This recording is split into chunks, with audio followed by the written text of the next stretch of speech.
Asante Mheshimiwa Spika, ni Ntate sio Ntale. Mheshimiwa Spika, Mheshimiwa Naibu Spika, na mimi niungane na wengine. Ni Ntate sio Ntale. Basi kaa chini, sio wewe.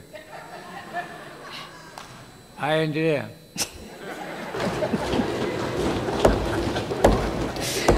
Asante Mheshimiwa Naibu Spika, na mimi niungane na wote waliokupongeza Mheshimiwa Jafo kwa kazi unayofanya na naibu waziri wako.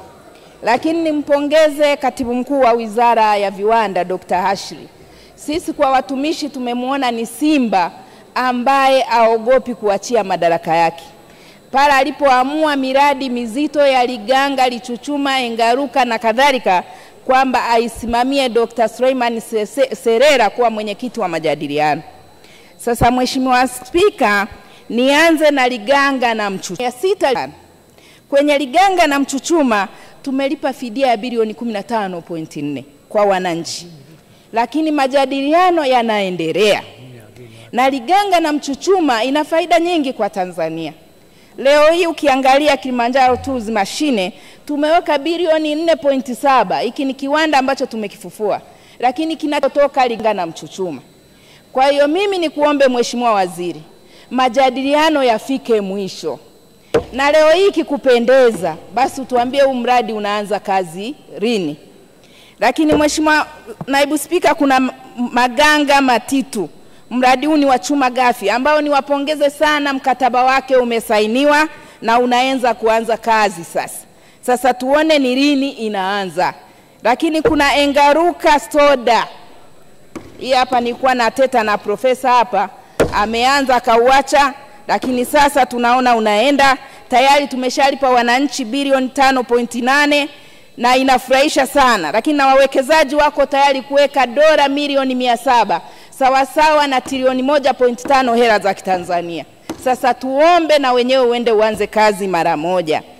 Lakini haya mambo yote yanafanyika chini ya NDC, shirika ambalo ni shirika kongwe. Na Mheshimiwa Naibu Spika, kwa fedha hizi wameweza kuzisimamia kwenye mwaka kuanzia 2020 na 2021, kwa miaka miwili mfululizo wamepata hati safi ya CAG.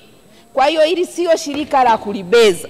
Ni shirika ambalo tunatakiwa tulitie moyo, ni shirika ambalo tunatakiwa tulipe rasilimali watu na kulipa mali fedha liendelee kufanya kazi bila kuunganishwa na shirika lolote lingine lile. Lakini Mheshimiwa Spika, niongelee biashara kwa wageni. Mchangiaji aliyepita amesema Mheshimiwa Jafo kwani ameenda Kariakoo.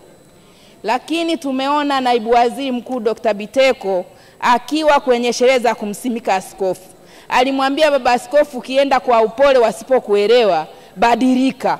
Kwa mimi Jafo nakupongeza, ulibadilika. Umeenda kuwaonyesha yanayofanyika uyataki. Umeenda kuwaonyesha wanaosimamia sheria wajue sasa kwamba waziri msimamia sera utaki vinavyoendelea. Na mimi hapa niseme tu, lazima wasimamia sheria wasimamie sheria barabara. Kama sera imeregalega ya uwekezaji, basi tuende tukairejeshe, ibadilishwe, isimamie kabisa. Hatuwezi mtu anaingia kama mwekezaji lakini anabadilika anakuwa machi. Sasa watoto wetu wa Kitanzania watafanya nini? Hapa Mheshimiwa Jafo, endelea kusimama, usikatishwe tamaa, usivunjwe moyo. Endelea kuvamia na masoko mengine, vamia Dodoma, vamia Mbeya. Hiyo ndo kazi yako, vamia. Lakini nije kwa wafanyabiashara wa Kitanzania. Kwa kweli wafanyabiashara wa Kitanzania sijui tumekosea wapi. Mimi nikitaka kufanya biashara, sijaanza nimeshapigiwa kodi. Nimeshaambiwa nilipe zile kodi. Lakini akija mwingine kuja kuwekeza kutoka nje, anapewa grace period ya tax holding. Sasa ameandaliwa mazingira ambayo siwezi kushindana naye. Mimi niombe tu, na kwenye Wizara ya Fedha kwenye budget nitachangia sana. Niombe na sisi wa Tanzania tuwekewe hizo incentive. Kama tunataka kweli wa Tanzania tuonekane tunafanya biashara, tuonekane tunawekeza, iki wanachopewa wenzetu tupewe sisi kwanza. Charity starts at home. Tukipewa sisi ndio waje wapewe na hao wengine.